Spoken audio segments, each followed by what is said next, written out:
Perfecto. Bueno, vamos a comenzar. Hola y bienvenidos todos al Simposio Internacional de Física. Es un honor poder presentarles hoy a una de las científicas más reconocidas y respetadas de nuestro país. Parte de la trayectoria de la doctora Silvia Torres incluye haber sido la primera mujer a nivel nacional en recibir un doctorado en astronomía, luego de conseguir una beca en la Universidad de Berkeley, colaborar como editora en la Revista Mexicana de Astronomía y Astrofísica, fungir como vicepresidenta y posteriormente presidenta en la Unión Astronómica Internacional, desempeñarse como directora en el Instituto de Astronomía de la UNAM, entre muchas otras actividades. Además, se le considera como pionera en México en la utilización de satélites para llevar a cabo investigaciones. Como astrofísica, los temas preferidos de la doctora Torres se centran alrededor de la materia interestelar. Algunos de los honores que ha recibido incluyen el Premio Nacional de Ciencias y Artes, la medalla Guillaume por parte del Colegio de Francia, el Premio Hans Sabet de la American Physical Society y el galardón L'Oréal UNESCO por parte de la Organización de las Naciones Unidas, en el rubro de Mujeres en la Ciencia, entre muchos otros. Sin más preámbulos, cedo la palabra a la doctora Torres. Muchas gracias. Buenas tardes, muchas gracias por invitarme. Aquí estoy con ustedes y vamos a platicar sobre un tema enorme, como ustedes, con este nombre tan ambicioso que le he puesto, el universo. Vamos a platicar algunos aspectos porque pues esto es algo que no se acaba para empezar, pero vamos a ver. Este sería lo que vemos, un cielo nocturno desde un sitio oscuro. Desde un sitio oscuro, además de estrellas, se alcanzan a ver lo que llamamos la Vía Láctea, lo que los griegos conocieron como la Vía Láctea y que ahora le seguimos poniendo ese nombre. Y le decían Vía Láctea porque les parecía que el brillo era lechoso, no se veían estrellas individuales, y ahora sabemos muchas cosas de ella. Iremos platicando poco a poco. Este tipo de imágenes es difícil verlas porque necesitamos estar en un sitio oscuro, sin luces artificiales. De lo contrario, esa luz tenue ya se oculta o no se distingue de entre el fondo del brillo del cielo. Si nosotros, bueno, entonces voy a regresarme. Ahora sabemos que este brillo, esta luz, proviene de un conjunto de estrellas, de una enorme cantidad de estrellas que se encuentran acomodadas de alguna manera en un disco aplanado, y que si nosotros proyectamos todo el cielo, toda la bóveda celeste, y tomamos esa zona como el ecuador, esta sería la proyección. Este es un conjunto de imágenes que es un mosaico de muchas imágenes donde se representa toda la bóveda celeste. Y como ven, en el centro ocurre precisamente esta infinidad de este brillo tenue que son muchas estrellas. Platicaremos de todo eso ahorita, vamos para adelante. Vamos a empezar de adentro, de lo cercano a lo más alejado. Pues tenemos ahí el sistema solar, lo que conocemos, pues ahí están los 8 planetas que tenemos, que se conocen.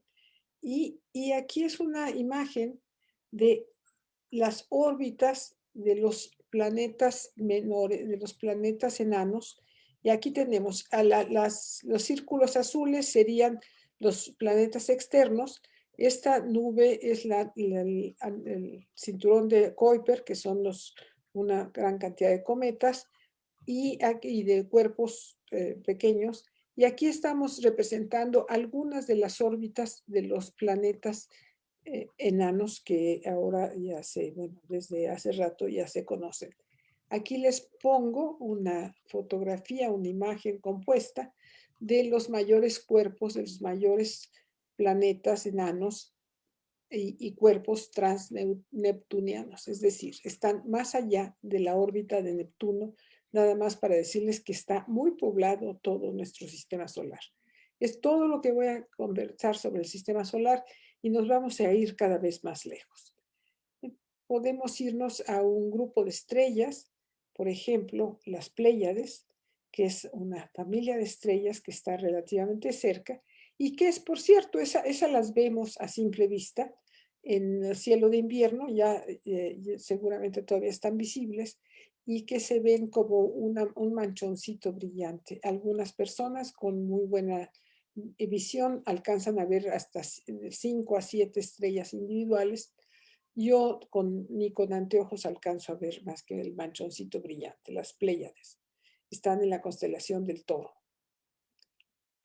Perdón, y este es un conjunto de estrellas que están próximas entre sí. Hay muchas que se ven muy débiles y que algunas de ellas están detrás de este conjunto de estrellas. Es bastante cercano, pero igual no podemos separar fácilmente cuáles son las que le pertenecen y cuáles son estrellas del fondo. Yéndonos más lejos, pero de todas maneras en conjunto, les llamamos cúmulos a estos grupos de estrellas. Este es otro cúmulo de estrellas, ya tiene, es un nombre de catálogo, un catálogo de pocos cuerpos, se llama Messier 44. Entonces es una agrupación de estrellas que se ven con un telescopio sencillo o con unos anteojos de larga vista, con prismáticos. Se alcanza a ver la mancha. Además de estrellas, también hay gas y polvo que está en el espacio. Entonces, este es un ejemplo, se llama la nebulosa de Orión, está en la constelación de Orión, es parte no del cinturón del cazador, sino de la daga del cazador, es uno de los puntos del medio. Y además vemos aquí los gases brillantes que iluminan, bueno, esos gases están brillantes porque están iluminados por 4 estrellas que están aquí al centro, que se llama el trapecio, casi aquí no se distinguen, y son muy brillantes y calientes esas estrellas, con lo cual alcanzan a ionizar el gas de hidrógeno, que es el gas dominante, y otros gases, y eso hace que brillen cuando se recombinan. Entonces, están brillando porque están calientes, porque están ionizadas, y entonces esto nos permite estudiarlas. Las zonas oscuras son debidas a la presencia de nubes densas que son frías, tienen mucho polvo, y entonces el polvo no nos permite ver lo que hay detrás. Ya veremos algunos ejemplos de estas demás zonas oscuras. Entonces estamos viendo aquí estrellas, gases calientes y zonas frías de gas y polvo. Aquí no aparece nada porque se me dañó no me di cuenta que se dañó la imagen. Es la nebulosa de la cabeza del caballo, es un acercamiento y se le llama la cabeza del caballo por la forma que tiene. Y aquí en el copete del caballo está naciendo una estrella. Es una nube de gas y polvo muy densa, fría, y ahí están formándose nuevas estrellas. No siempre se forman, pero aquí vemos que se está formando. Si regresáramos aquí y tomáramos otra foto, tendríamos que esperarnos unos 10,000 años para ver si efectivamente se está formando y veríamos que sí se habría formado ya una estrella joven. Así es que eso les toca a ustedes, las generaciones futuras, de tarea, ver si efectivamente estamos en lo cierto. Además de esos grupos de estrellas y grupos de estrellas con nubes, hay unos grupos inmensamente ricos de estrellas, una cantidad inmensa de estrellas. Cada punto de aquí es una estrella como nuestro Sol, y lo que estamos viendo es que que son miles, cientos de miles, o casi 1,000,000, están entre 1,000,000 y cientos de miles de estrellas, que están todas agrupadas, y están agrupadas por la acción gravitacional mutua. O sea, cada estrella está jalando a todas las demás, y el resultado de esto son estas configuraciones muy simétricas que les llamamos cúmulos globulares. Aquí cada estrella está tratando de hacer una órbita alrededor del centro, no sé si se alcanza a ver mi cursor, alrededor del centro de este agrupamiento, pero a la hora de que trata de hacer su órbita, pues al pasar cerca de otra estrella, la otra estrella la estaría jalando y le está desviando de esa órbita. Así es que nunca llegan a hacer realmente, ninguna de ellas puede hacer una órbita, están haciendo movimientos hasta cierto punto desordenados, pero el conjunto de esos movimientos los lleva a este tipo de configuraciones en equilibrio.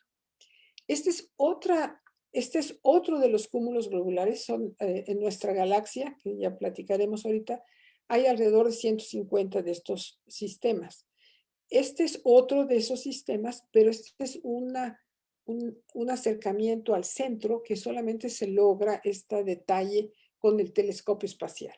El anterior está tomado con un telescopio desde Tierra y como ustedes ven, en el centro no se puede distinguir los individuos que lo configuran porque son tantos, tan numerosos que no se alcanzan a ver. Con el telescopio espacial, viendo un campo muy pequeño del área, pueden distinguir entonces los individuos, las estrellas individuales. Como ven, algunas se ven más amarillas, otras se ven más azules, unas son un poquito más brillantes, etcétera.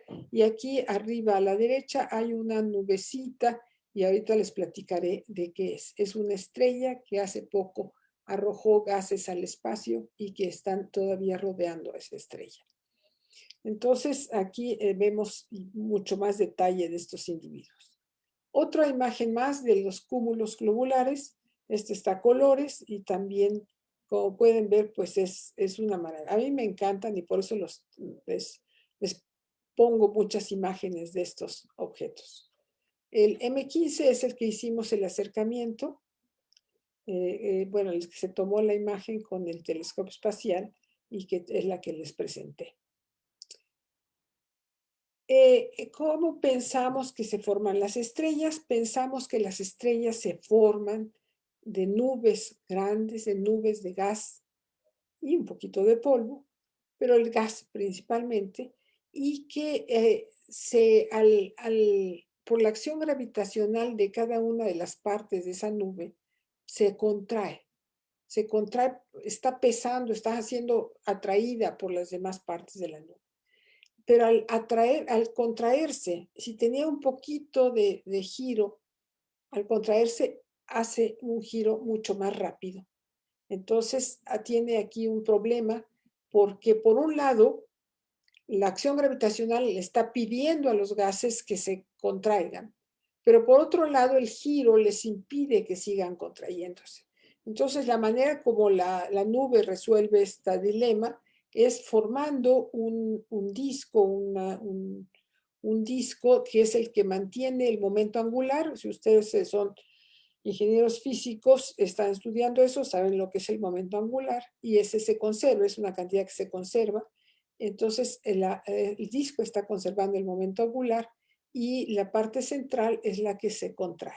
Se contrae tanto que llega un momento en que puede calentar el centro lo suficiente para que haya reacciones nucleares en su interior y entonces ya la podemos llamar propiamente estrella. En ese paso, aquí en la tercera representación, ya tenemos una estrella y del disco se va cambiando, se va modificando y de ahí terminan siendo los sistemas planetarios. Los planetas salen o se forman precisamente como parte de ese disco original de la formación de las estrellas. Esto es lo que se consideró para nuestro sistema solar y ahora se sigue considerando, claro, con más pasos, más detalle, pero de todas maneras es el mismo proceso que se sigue considerando para los demás sistemas planetarios que se conocen. Lo que me refería del momento angular es, recordamos que si la patinadora aquí está con los brazos extendidos, entonces toma vuelo, hace el giro, al recoger los brazos, gira mucho más rápidamente. ¿Por qué? Porque conserva el momento angular, que es mv por r, y entonces recoge la masa de sus brazos y de sus piernas a que tengan el menor radio de giro posible y entonces toma la mayor velocidad posible. Entonces, eso hace exactamente la estrella. Este sería una representación. Este no es una fotografía, este es una representación del disco de gas y polvo en el que se están formando los planetas. Entonces hay materia que está en forma de gas y unos poquitos, muy poquita materia en forma de sólidos que le llamamos polvo, porque son sólidos pequeñísimos y que pues tienen otros elementos. Esta imagen es lo que se suponía, lo que se esperaba, lo que se pretendía que ocurriera. Y aquí lo que estamos mostrando es una observación. Esta es una observación que se ha hecho en en microondas con el interferómetro que está ubicado en el desierto de Atacama, en Chile. Es un interferómetro de varias naciones, internacional, que llaman ALMA, y que se ve una estrella que está en formación, que se llama, la estrella es HL Tauri, está en formación, ya se sabía, ya había huellas, indicios de que tenía un disco, pero cuando toman esta imagen con ese enorme interferómetro, se dan cuenta que efectivamente es un disco lo que tiene esa estrella. Pero no solamente se dan cuenta que hay un disco, sino que tiene surcos vacíos. Bueno, lo que brilla es el polvo tibio que está ahí, y hay surcos que no brillan. Y es que ahí se cree que se están formando los planetas, algún planeta. En este caso se cuentan hasta 7 surcos, entonces dicen que son posiblemente 7 planetas que se estén formando. No, a lo mejor se logran formar completos, a lo mejor algunos no llegan a formación total, pero están en proceso de formación al aglomerar el material que estaba en ese disco, en esa zona del disco, digamos, ese anillo. Aquí les presento una imagen, 2 imágenes de una misma zona del cielo, una misma región. Una es, aquí está en luz visible, se ven estrellas, se ven nubes brillantes, se ven nubes oscuras. Las nubes oscuras dijimos que son nubes densas, pero si se toma en luz infrarroja, resulta, si ustedes se fijan, es la misma región exactamente. Ustedes pueden ver las mismas estrellas, está en la misma región y a la misma escala. Si ustedes ven este triángulo, se repite aquí otra vez, y así pueden, esta parejita de estrellas se encuentra aquí del lado izquierdo, arriba a la izquierda, etc. Fíjense bien cómo sí se puede apreciar que estamos hablando de la misma zona del cielo. Entonces, en luz visible alcanzamos a ver ciertos aspectos, y en luz infrarroja logramos ver objetos que se encuentran en medio de la nube o incluso detrás de la nube. ¿Por qué? Porque la luz infrarroja nos permite ver más allá que lo que la luz visible nos permite ver. El polvo nos impide penetrar detrás de la zona de la nubosidad, y en cambio en la luz infrarroja sí podemos penetrar. Por cierto, no en todas las regiones. Esta zona rojiza está representando un gas frío, una zona fría, y que incluso no nos permite ver detrás de ella. Está tan denso que ni en esta longitud de onda podemos ver. Entonces, esto nada más es una imagen para que nos demos cuenta de lo interesante que es trabajar en distintas longitudes de onda. Las observaciones nos permiten entender mejor lo que está pasando. Ahí se están formando, es un lugar donde están naciendo estrellas ahorita mismo, y las estamos viendo lo que está pasando. Esta es una imagen de la nebulosa La Roseta, es equivalente a Orión, donde hay estrellas calientes, el gas caliente que la rodea, y este tiene además la peculiaridad de que tiene una zona vacía, un agujero, digamos, de gas. Esto no es fácil entenderlo porque uno sabe que el gas, y ustedes lo saben muy bien, el gas tiende a equilibrar las presiones. Si hay presión, hay una zona llena y una zona vacía, pues trata de llenar todo el espacio, ¿verdad? Y si no lo ha llenado, es porque hay alguna fuerza o hay algo que lo está deteniendo. Es precisamente estas estrellas están arrojando materia al espacio, así como el Sol tiene el viento solar, estas tienen viento estelar. Están lanzando partículas de alta velocidad al espacio y eso es lo que los tiene, es lo que mantiene el agujero presente. Si no, ya se hubiera llenado o se llenaría en tiempos de velocidad del sonido. No, no es, que no es tanto en términos astronómicos. Otro tipo de objetos que tenemos, entonces, tenemos lo que llamamos una nebulosa planetaria.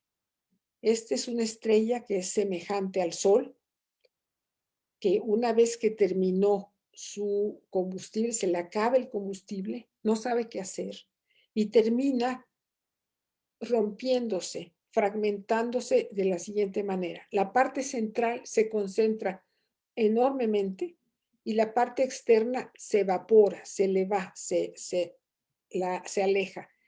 En el momento de que está perdiendo este material, la estrella, en este caso, la estrella central es esta, lo que quedó del Sol, de esa estrella, es esta estrella central. Es una estrella muy caliente que le llamamos que va a ser una enana blanca.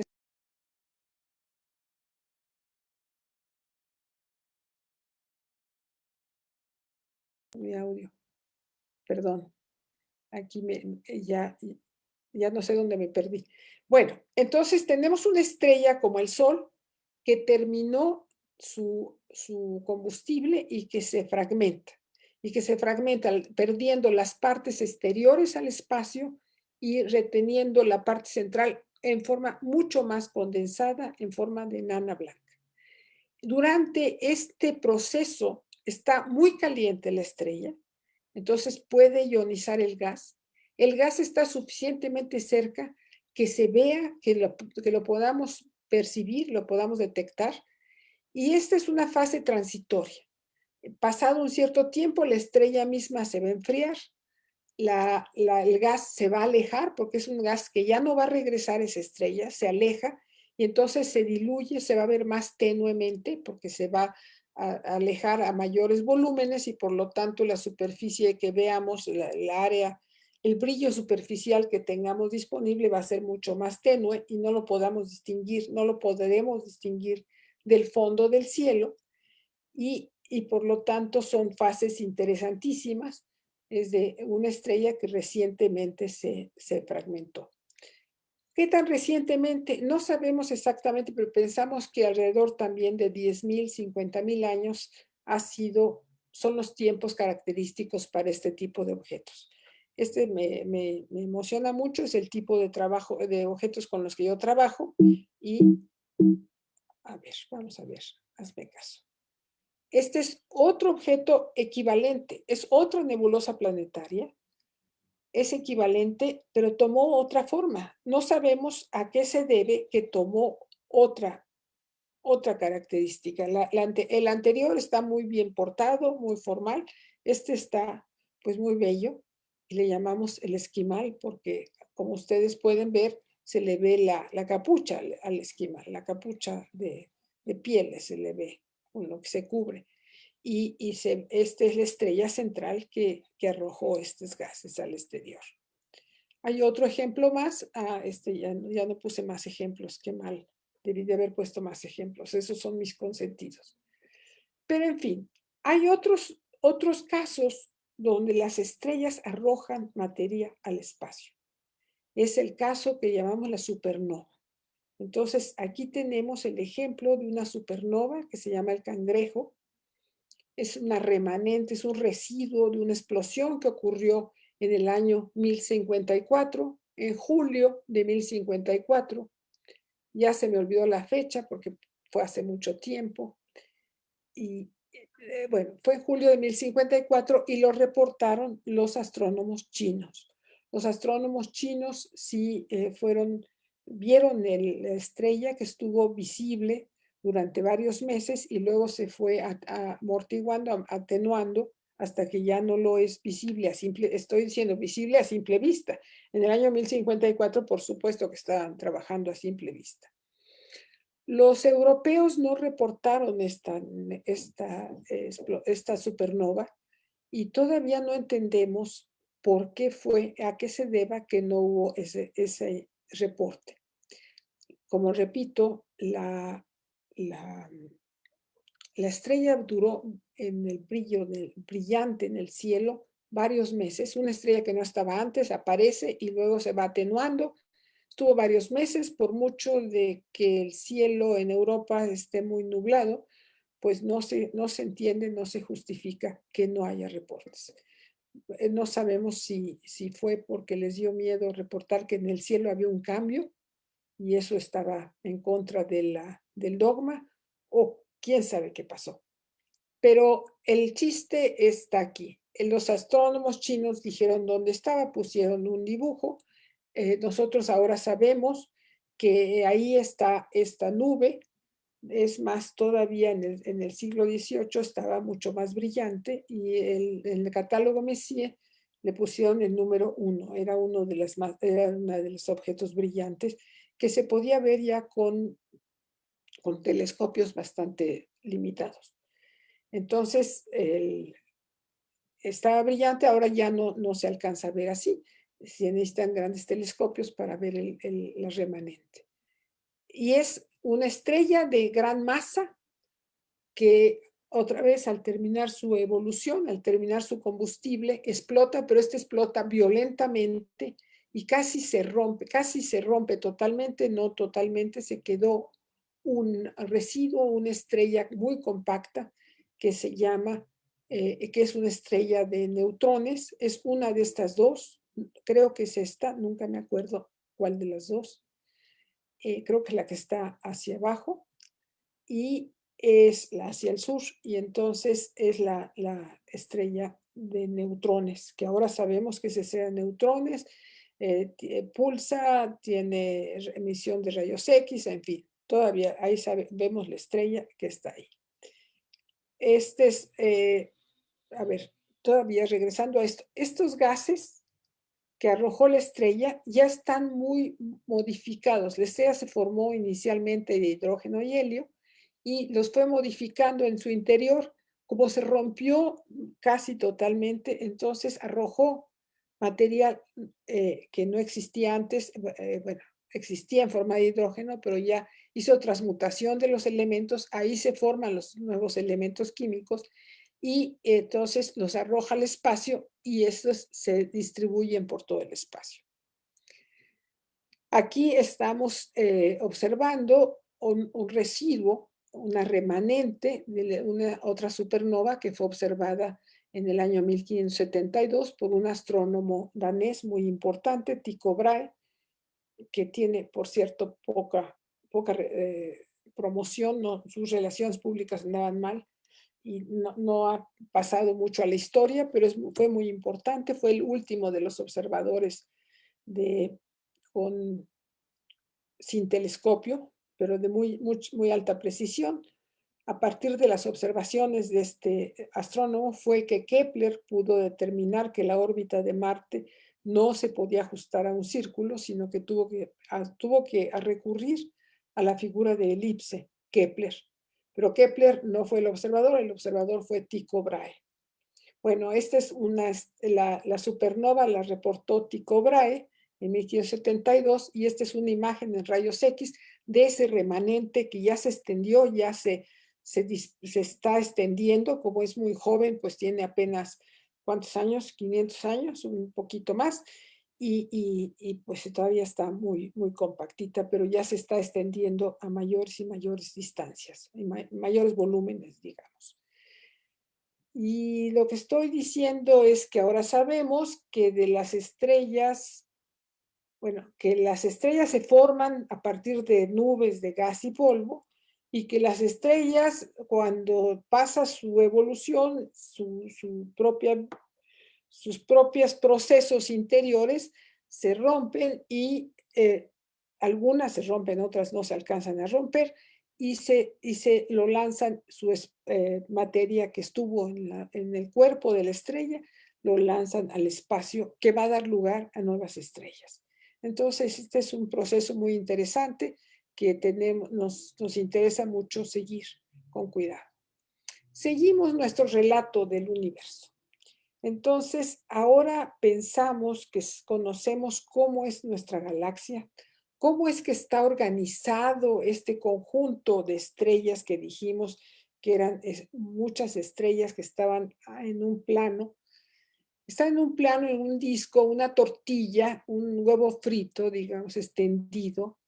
En el centro hay muchas estrellas y en el plano resulta que se forman, se hacen ondas de densidad y que esas ondas de densidad en un momento dado las estrellas están más numerosas en esas ondas y tienen forma espiral. Entonces les llamamos galaxias espirales porque están precisamente formando espirales. Esta es nuestra representación de nuestra galaxia.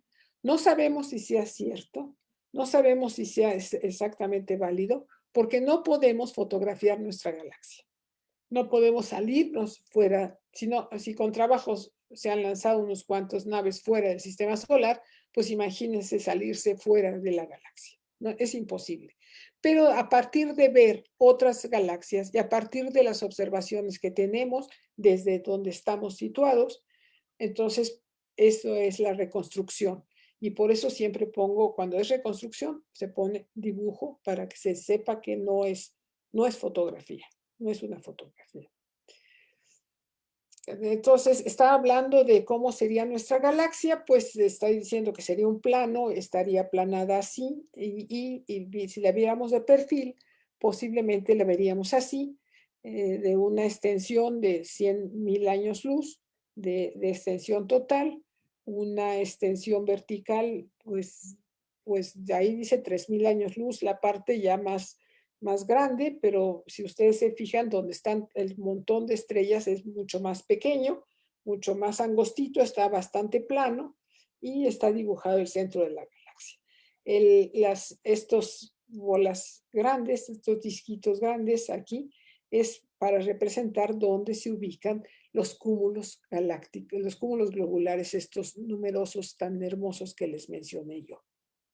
Entonces se encuentran ahí y a su vez estos cúmulos están tratando de darle la vuelta al centro de la galaxia. Todo está actuado por acción gravitacional, como es de esperarse. Entonces están moviéndose en el campo de gravedad del conjunto de estrellas en la galaxia. Está tratando de darle la vuelta a la galaxia y pues sí le da la vuelta, ¿cómo no? Y cada vez que le da la vuelta, la galaxia le roba estrellas al cúmulo. Entonces hay una pérdida de estrellas, las estrellas más externas se van perdiendo de los cúmulos por pasar cerca de zonas muy pobladas. Entonces, nuestra Vía Láctea, ¿qué podemos decir? Pues serían 100.000 años luz de diámetro, pues 200.000 millones de estrellas, pues 200.000 hasta 400.000 millones de estrellas, lo que es el número que a ustedes les guste. Piensen un número entre esos datos y más o menos así estamos. Pero además hay gas y polvo, además de estrellas, hay gas y polvo, y además hay materia oscura. En total, más o menos, la Vía Láctea tiene una masa equivalente a 600.000 millones de estrellas. Por eso lo pongo ahí para que se vea en todo su esplendor. Bueno, vamos ahora, ya no estamos hablando del universo, vámonos fuera de nuestra galaxia, estamos como en la casa, vámonos fuera de la casa, a ver qué hay afuera. Pues hay más galaxias. Entonces, hay más galaxias, somos parte de una familia. La familia no sabemos cuántos miembros tiene. Son alrededor de 50 miembros importantes. Somos tres importantes. Otros 50 de medio pelo y unos cientos pequeñísimas galaxias. Entonces, aquí esta es la más importante, es equivalente a la Vía Láctea. Es una galaxia equivalente que es la galaxia de Andrómeda.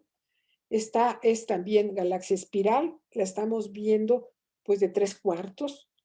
Y aquí hay una galaxia que es satélite de Andrómeda y otra galaxia que es satélite de Andrómeda. Son distintas, son pequeñas y son satélites y están dando la vuelta a Andrómeda, cada una de ellas. Y a su vez Andrómeda está acercándose a la Vía Láctea. Entonces es todo un bellísimo ballet que están realizando. El tercer elemento importante de nuestro grupo local es la galaxia espiral M33 en el Triángulo, que también es espiral y que esta la vemos de mucho más, bueno, aunque está de 3/4, ya le estamos viendo mejor la carita, está más de frente, casi de frente a nosotros. Las zonas rojas que se ven ahí son los lugares donde se están formando las nuevas estrellas, como en la nebulosa de Orión, y también esas son precisamente las que delinean los brazos espirales. Aparecen luego en distintos colores porque son tomadas con distintos filtros y después reconstituidas, pero en la computadora. Pero, pues sí, esos colores representan el gas de hidrógeno y la luz del gas de hidrógeno, la línea de H alfa, que está en el rojo, 656 nanómetros de longitud de onda. Se encuentra a 3 millones de años luz de distancia. Ya, ahora, si nos salimos ya del grupo local, ya decimos ya salgámonos, podemos ver más galaxias y esta sería una de las galaxias espirales que nos gusta mucho para pensar que la Vía Láctea se parece a ella. Ahora ya en fechas recientes se ha encontrado que la Vía Láctea tiene una barra aquí en el centro y por eso ya es levemente distinta de esta imagen, pero hasta hace poco se tomaba como ejemplo de nuestra posible Vía Láctea. Bueno, está muy bien, ya platiqué de los componentes del universo, más o menos. No me faltan más componentes, pero creo que ya las galaxias a su vez están agrupadas en cúmulos y los cúmulos en supercúmulos, etc. Pero además de eso, en 1929 se encontró que el universo está en expansión. Ahí está una fotografía de gente muy conocida, Einstein y Hubble. Claro, el telescopio es de Hubble, no es de Einstein, pero está bien. Ahí están los dos en esta foto. ¿Qué fue lo que encontró Hubble y de Sitter también? Encontraron, perdón, no es de Sitter, es Lemaitre, perdón. Encontraron el movimiento de las galaxias y que las galaxias se alejan unas de otras. Y que cuanto más lejos se encuentran estas galaxias, la velocidad de alejamiento es más rápida. ¿Cómo pudieron determinar la velocidad de alejamiento? A partir del corrimiento al rojo de la luz. La luz, sabemos que por efecto Doppler, si se está alejando el cuerpo o se están separando el observador del emisor, el observador lo ve más rojo. Si se están acercando, se ve más azul. Pero la luz no es suficiente ver la luz, el continuo, sino que tenemos que ver las líneas, ya sea de absorción o de emisión. Y en este caso, líneas de emisión que se ven que están alejándose y entonces a partir de ahí se puede determinar la velocidad de alejamiento o delta lambda en lambda. Y se encontró que las que estaban más lejos eran las que se alejaban más rápidamente. Y eso nos dice que el universo está en expansión. Esto en 1929 causó gran problema. ¿Y qué quiere decir el universo en expansión? ¿Que nosotros estamos al centro del universo? No. Esta es una representación. La representación se tiene que hacer en 2 dimensiones. No es posible representarla en 3 fácilmente. Y aquí lo que estamos diciendo es que cualquier observador que estuviera en la superficie de esta esfera estaría viendo que los objetos más alejados se alejan más rápidamente, no importa dónde esté ubicado el observador. Entonces, no regresamos al universo, no violamos el principio copernicano de que no somos el centro del universo, sino que cada observador varía lo mismo. Bueno, entonces, se propone que hay una gran explosión, que hubo una gran explosión en el pasado, pero esto se propone que si así hubo, tiene consecuencias en la composición química de los gases. Y lo que se propone es, se hace una propuesta tomando en cuenta todas las transmutaciones que ocurren entre los distintos núcleos. Aquí han tomado en cuenta, miren ustedes, el neutrón, el protón, litio, berilio, deuterio, helio, etcétera, helio 4, helio 3, litio 6, litio 7, etcétera, y el deuterio, helio 3 y helio 4, ya lo mencionamos, el hidrógeno, el deuterio y el tritio. Entonces, se toman en cuenta todas las interacciones entre esos elementos y a alta temperatura. Entonces, a alta temperatura por bombardeos van a estar golpeándose y pueden penetrar, acercarse a distancias nucleares, y entonces puede haber una transmutación de los elementos de los elementos ligeros a los elementos pesados. Es exactamente lo mismo que está pasando en el interior del Sol, pero todo esto pasó en el universo en unos cuantos segundos, en unos primeros minutos, en los primeros 4 minutos, donde antes había nada más hidrógeno y protones, perdón, hidrógeno y neutrones. Entonces se va configurando que se queda helio, deuterio y todos los demás elementos en distinta proporción. La proporción, fíjense ustedes, el paso aquí es logarítmico, es de 10 a la 5 unidades.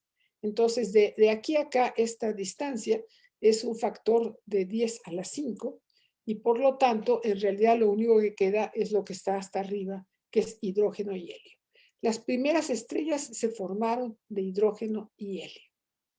Hasta ahí ya se congeló toda la situación.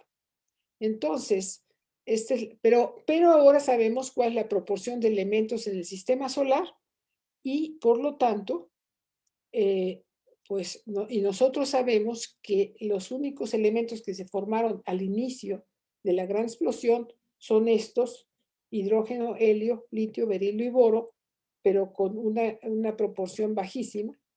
Y entonces, los demás elementos, ¿de dónde salieron? Los demás elementos han salido precisamente de las estrellas, de que las estrellas los produjeron en su interior y luego lo arrojaron al espacio, y las siguientes estrellas ya se formaron con estos elementos con mayor abundancia, y por lo tanto nuestro sistema solar, cuando se forma, ya se forma de las cenizas de otras estrellas. Entonces, esa es la predicción, o sea, es la consecuencia de aceptarlo de la teoría de la gran explosión, y efectivamente lo que estamos verificando. También, otra consecuencia es la radiación de fondo cósmico, que esa la vieron por primera vez en 1964 Penzias y Wilson en el laboratorio Bell. Entonces, en su radiotelescopio, ese es un radiotelescopio que estaban tratando de ver las señales de la atmósfera, y encontraron que en todas direcciones había emisión, y por lo tanto llegaron y sabían que empezaron a averiguar de dónde podría provenir, y llegaron a la conclusión que provenía de todas direcciones, y que es precisamente la radiación de fondo, radiación fósil de microondas, que es la huella de los primeros instantes de la gran explosión, de los primeros tiempos de la gran explosión, no instantes, pero tiempos. Más adelante, en 1992, un satélite que se llama COBE, que le llamaron COBE, que es Cosmic Background Explorer, observó en todas direcciones y encontró que efectivamente en todas direcciones la radiación de fondo es de 2.7 grados. Es el cuerpo negro más perfecto que existe. Pero si se fijan, ya hay una leve fluctuación de esa radiación de fondo, y entonces esa radiación de fondo es más intensa en una dirección y menos intensa en otra dirección, y esto corresponde a que hay un movimiento generalizado de la Vía Láctea en la dirección que se ve más intensa.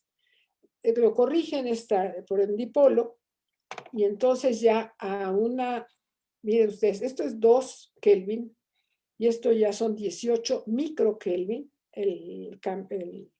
la amplitud de esta señal, y entonces se encuentran que lo que están viendo pues es un duplicado de nuestra galaxia. Lo que están viendo en luz roja aquí más intensa, de todas maneras es el polvo tibio de nuestra galaxia.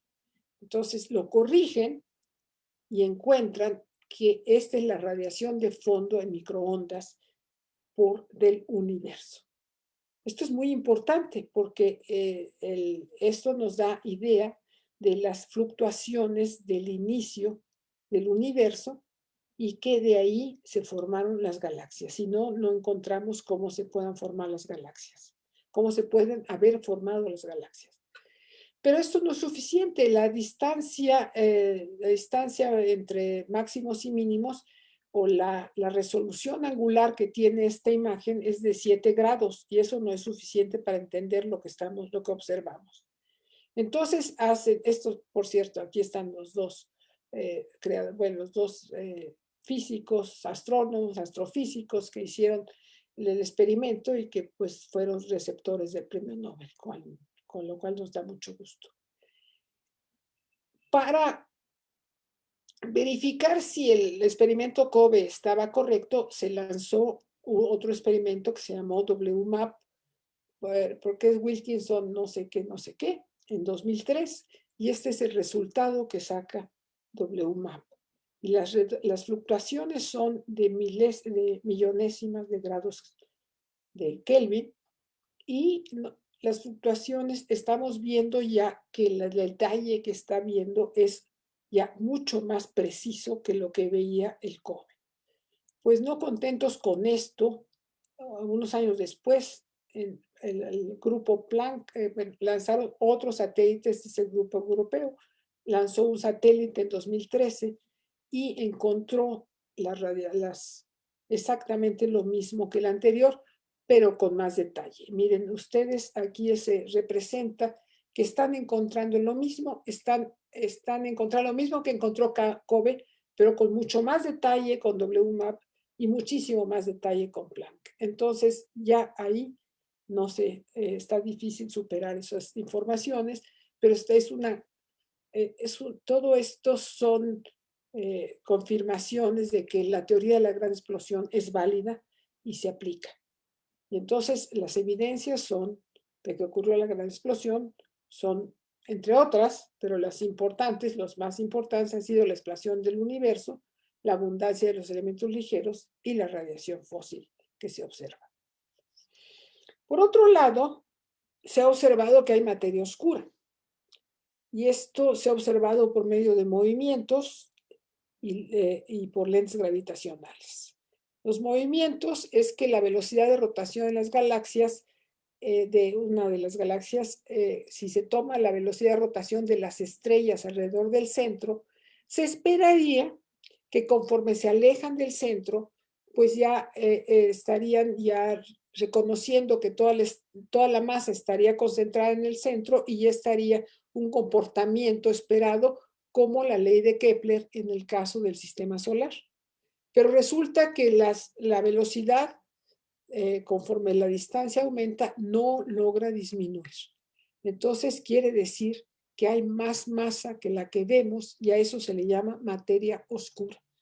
Pues fue una revolución pensar en la materia oscura, no sabemos lo que sea, no se han encontrado las fuentes, y Pero hablando de eso, pues si hay presencia de masa, sabemos que el espacio se deforma, eso lo sabemos, y por lo tanto la luz no viajará por las geodésicas, no viajará por lo que nosotros llamamos línea recta, sino que va a viajar dándole la vuelta a la masa, digamos.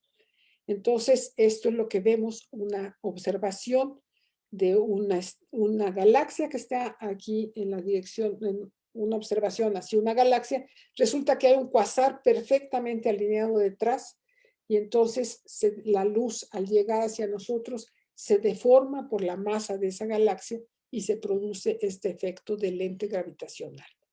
Este es otro ejemplo de lente gravitacional ya mucho más complejo, y es que estamos viendo atrás un cúmulo de galaxias brillantes, adelante otro cúmulo, y ese cúmulo distorsiona la luz. Y ustedes ven, este es son arcos. Estos arcos corresponden a objetos que están detrás de estas galaxias. Entonces son la presencia, bueno, estos son lentes gravitacionales y a la hora de que trata uno de hacer la representación de cuánta masa vemos por luz y que esa corresponde a estrellas, resulta que hay más masa, mucho más masa que esa. Entonces es la materia oscura. Esta ya no sé, es que es una de las galaxias que tiene más materia oscura en su presencia de materia oscura. La distribución de las galaxias también no es homogénea. Este es cómo están distribuidas conforme tienen distinta corrimiento al rojo, por lo tanto lo asociamos a la distancia y resulta que están más bien asociadas como si estuvieran en un estropajo, es lo que yo pienso, o en no sé, una esponja, pero en las paredes de la esponja estarían alineadas las galaxias principalmente. Y esto es lo que se observa.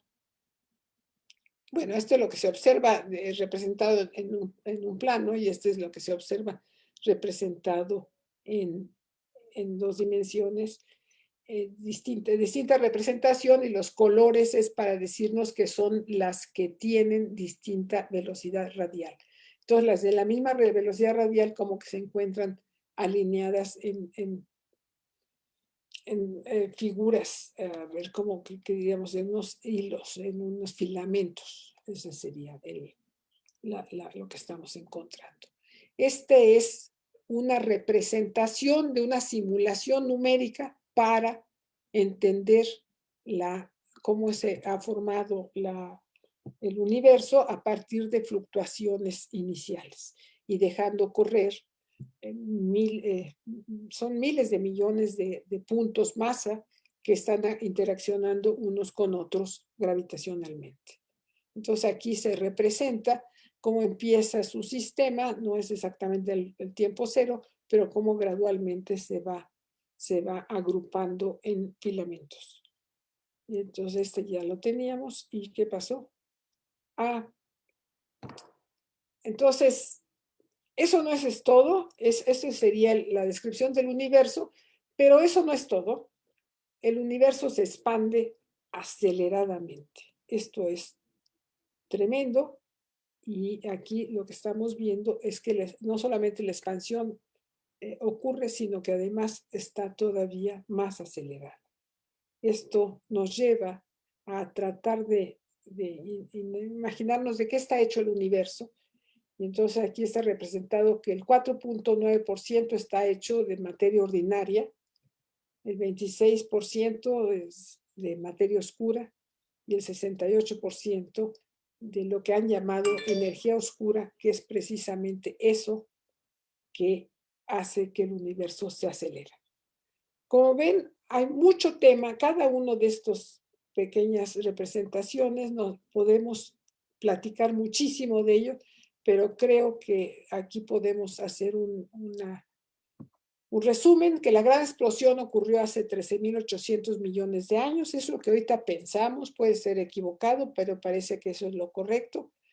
La estructura del universo es como una esponja, que la expansión es su acelerada, que hay mucha materia oscura y que hay muchísima energía oscura. Esas son las conclusiones que quiero que se lleven ustedes. Y muchísimas gracias por su atención. Muchas gracias. Recibo preguntas unas cuantitas, ¿eh? Gracias. Ok, muchas gracias. Comencemos con la sesión de preguntas. Nos llegó primeramente, hablando de la Vía Láctea, ¿hace cuántos miles de millones de años se formó esta? ¿Todavía hay estrellas de primera generación que estén formando la Vía Láctea? ¿Todavía se van a formar más de esas estrellas? A ver, estrellas de primera generación sí hay, pero no las encontramos. Estamos encontrando estrellas muy antiguas, unas cuantas, y es muy difícil encontrarlas y distinguirlas. Todo, todo lo demás que estamos encontrando, lo que es más numeroso, es las estrellas que ya son más, ya tienen más elementos químicos en sus gases, ya tienen más variedad de elementos químicos, ya tienen otros elementos como hierro, calcio, en fin, todos los elementos alfa también, y bueno, múltiplos de alfa. Y también encontramos que están organizados, están en distintas ubicaciones preferentemente. Las estrellas que se están formando ahorita están en el plano de la galaxia. Las que se formaron antes están fuera del plano de la galaxia. Las que se están formando ahorita tienen más elementos químicos, mayor proporción de los elementos más allá del hidrógeno y el helio, o sea, tienen más proporción de carbón, nitrógeno, etcétera, los elementos más pesados que el helio, y las que están fuera del plano tienen menos proporción. Y pues en el plano se están formando muchas estrellas, pero estas ya están con muchos gases, muchos elementos más pesados. ¿Qué más? Pues otras preguntas. A ver, para que haya más preguntas. Nos preguntan igual, en la creación de estrellas menciona un disco de polvo que se crea para conservar el momento. ¿Esto es cierto para todas las estrellas? ¿Esto quiere decir que todas las estrellas tienen planetas? A ver, mencioné disco de polvo, pero en realidad es disco de gas y polvo. Miren, casi en todos los lugares el gas y el polvo están juntos, están revueltitos. Y la cantidad de polvo es muy poca en proporción a los gases. Entonces ahí, pero si no había elementos pesados para armar el polvo no se puede hacer nada más de hidrógeno ni de helio. El polvo necesita carbón o silicio o azufre, algún otro elemento que pueda armar cadenas mayores. Porque si ustedes se recuerdan, el helio es un gas es el gas noble, entonces no forma compuestos fácilmente. Y el gas de hidrógeno nada más tiene una valencia, entonces no arma cadenas el hidrógeno. Se necesita el carbón para que hayan cadenas grandes o el silicio para hacer la arena. La arena de la playa es de silicio, mucho de la tierra es silicio. Entonces, para que haya polvo se necesita que ya haya habido formación de esos elementos. Pero las nubes de gas que forman el disco, o sea, el disco se puede formar de gas nada más, pero los planetas no se pueden formar de gas nada más. Los planetas se forman de las partes sólidas, de los polvos. Entonces, ahí es donde podemos quizá pensar que a lo mejor las primeras estrellas no tuvieron planetas, pero sería muy aventurado de mi parte decirlo. Por otro lado, preguntan que si hay planetas en todas las estrellas. Parece ser que sí. Parece ser que en todos los lugares donde se ha buscado, sí hay planetas. Quizá y hasta en estrellas dobles se ha encontrado, lo cual es más complicado para los planetas, pero sí se ha encontrado. Y aún en estrellas que han sido ya estrellas de neutrón, algunas tienen planetas, lo cual también es muy complicado porque se supone que eso ya pasó por una explosión supernova. Entonces no se entiende cómo, pero estamos encontrando planetas en todos lados. Es muy difícil, ¿eh? El que no se vean planetas no quiere decir que no haya, quiere decir que no necesariamente los hemos encontrado. Ya. Muchas gracias. También nos preguntan si puede comentar algo sobre la producción de núcleos pesados. Los núcleos pesados se producen fundamentalmente durante la explosión de la supernova. O sea, la construcción de elementos químicos en el interior de las estrellas va ocurriendo gradualmente, del centro hacia afuera. Entonces, conforme se acaba el combustible en el centro, se contrae, se hace más caliente y empieza a haber otro tipo de combustible. Entonces, así se forma carbón, los múltiples de carbón, entonces carbón, oxígeno, 16, 20, no sé quién es el 20, neón, 24, silicio, 28, en fin, se van formando los elementos fundamentalmente múltiplos de 4, porque son los que los sistemas del núcleo, no de la estrella, el núcleo atómico son los más estables. Entonces son los que se van formando en mayor abundancia. Y llegan hasta el hierro. Llegan al hierro y ya no pueden pasar del hierro, porque para crear elementos más pesados que el hierro se necesita darles energía. Entonces, y eso ya la estrella no puede, y es cuando se cae, se desploma al centro, rebota y es lo que produce la supernova. Y entonces ahí se están produciendo, se creía hasta hace poco que ahí se producían los elementos más pesados. Ahorita con las observaciones recientes de las ondas gravitacionales que se les atribuyen a los choques a la fusión de dos enanas, perdón, de dos estrellas de neutrón, se fusionan y entonces se destruye materia y se libera materia. Ahí es donde se están formando los elementos pesados. Entonces son supernovas, pero en serio, a lo grande, no son de las supernovas tradicionales, son supernovas a lo grande.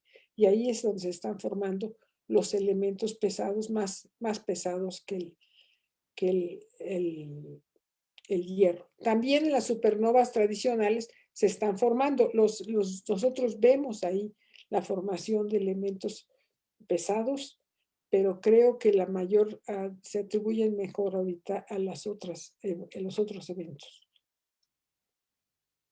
Muchas gracias. También nos preguntan si la aceleración de la expansión del universo es lo único que nos lleva a pensar en la existencia de energía oscura, o dónde más podemos encontrar evidencia de esto. Fundamentalmente la expansión acelerada del universo, solamente. Entonces, pero es algo demasiado difícil de entender de otra manera.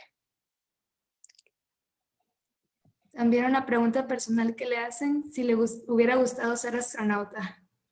Fíjate que sí y no. Cuando era joven no me llamó la atención. Cuando estuve en edad de haber solicitado ingreso, no me llamó la atención. Y ahora de vieja, me parece que sí hubiera sido padrísimo haber sido astronauta. Entonces, así, esa es la respuesta. A ver, voy a dejar de compartir mi pantalla para que me vean. No sé cómo se deja de compartir la pantalla. ¿Cómo dejar de compartir la pantalla? Ya. Entonces, para que esté ya sin el otro. Sí, Okay. más preguntas. Seguimos con que ¿cuál es la diferencia entre nebulosas y supernovas? A ver, nebulosa es cualquier cosa que sea una nube. Nebulosa es una palabra para decir nube. Ahora, se puede uno poner muy especializado. Entonces, la nebulosa puede ser el caso de la nube brillante.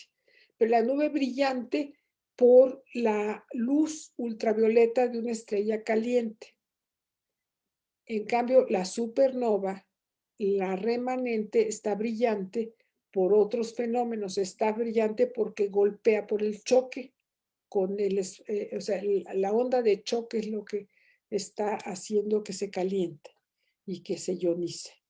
Entonces es otro el fenómeno que da lugar a que esté ionizado y normalmente no se le llama nebulosa, pero en realidad la palabra es nube. Ok, muchas gracias. Todavía hay unas dos. Una dice, ¿cómo es que se forman las estrellas binarias? Pues si tienes una nube que se rompe o dos nubes cercanas que pueden estar dando vueltas una alrededor de la otra, pues no hay ningún problema. Bueno, no sabemos, no, mira, no sabemos cómo, pero lo que te puedo decir es al revés, te lo voy a decir distinto. Casi todas las estrellas se forman en grupos. Lo que es extraño es que el Sol esté solito. Casi todas las estrellas se forman en grupos, ya sea dobles, triples, cuádruples, o sea, son muy frecuentes sistemas múltiples, no necesariamente riquísimos así como cúmulos, pero sí agrupaciones de 4, 5, 6, 8 son muy frecuentes. Y si se forman tres, por ejemplo, lo que se sabe es que la interacción lo que va a favorecer es que dos de ellas se queden muy cerca y una tercera esté más lejos. Entonces, eso tiende a jerarquizar las distancias. Todo eso es acción gravitacional. Muy bien. Y tenemos una última pregunta en el chat que dice, ¿de dónde surge el origen de la materia oscura?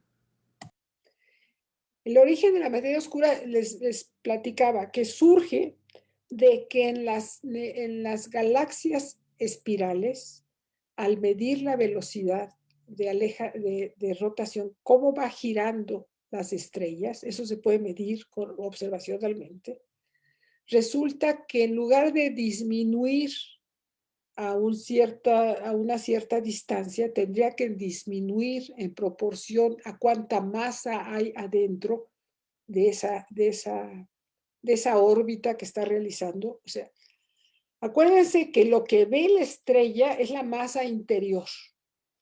Entonces, si ya estamos viendo que está cada vez más tenue el brillo, quiere decir que hay cada vez menos estrellas hacia afuera. Entonces, ve la masa interior y en algún momento pues ya deja de ver que aumenta mucho. Entonces, debería de ya disminuir la velocidad de rotación. Tendría que hacerse kepleriana. O sea, acuérdense, ¿qué es lo que dice Kepler? Que la velocidad, que el cuadrado del periodo va como el cubo de la distancia. O sea, que va mucho más lentamente cuanto más lejos se encuentra del centro del Sol, porque en ese caso la masa está en nuestro sistema solar, está concentrada todo en el Sol. Aquí no está concentrado todo en el Sol, en el centro, pero eventualmente se tendría que ya no sentir mayor crecimiento de la masa. No se siente y entonces dicen, es que hay más masa. ¿Y qué es? Pues no sabemos, pues ¿cómo le llamamos? Pues que es oscuro. Oscuro en cuanto que no le estamos viendo y que no sabemos qué es. Entonces, esa es la materia oscura. Y la vemos también en los efectos de lentes gravitacionales. Ahí vemos la presencia de materia oscura porque estamos viendo más materia que la que vemos en forma de estrellas. Excelente. Y tenemos una en el live de Facebook que dice, mencionó que presentar la expansión del universo en 3 dimensiones es complicado. ¿Qué nuevos parámetros deben considerarse para las 3 dimensiones? No, son los mismos parámetros. No, pero ¿cómo los representas? Te tienes que meter tú en una representación virtual. O sea, tú no puedes representarlo en un... a ver, te lo pongo de otra manera. Tú, ¿cómo representas el mundo o un mapa mundi del globo terráqueo en un plano? ¿Cómo lo representas? Pues lo tienes que aplanar, ya sea con una proyección de una manera, una proyección de otra, lo aplanas, no tienes manera de, ¿cómo puedes representar tu globo terráqueo en un plano? es igualmente aquí, no podemos representarlo. ¿Ok? Ok, perfecto. Muchas gracias. Bueno, pues yo les agradezco a ustedes toda su atención, muchas gracias y pues nos vemos. Mucha suerte en sus estudios. Muchas gracias, doctora. Le recordamos también a los asistentes que ahorita a la media tenemos al doctor David Ratzi, director del LIGO, por si gustan asistir. Aquí nos pueden acompañar. Gracias, doctora, por su participación. Hasta luego entonces, adiós. Hasta luego.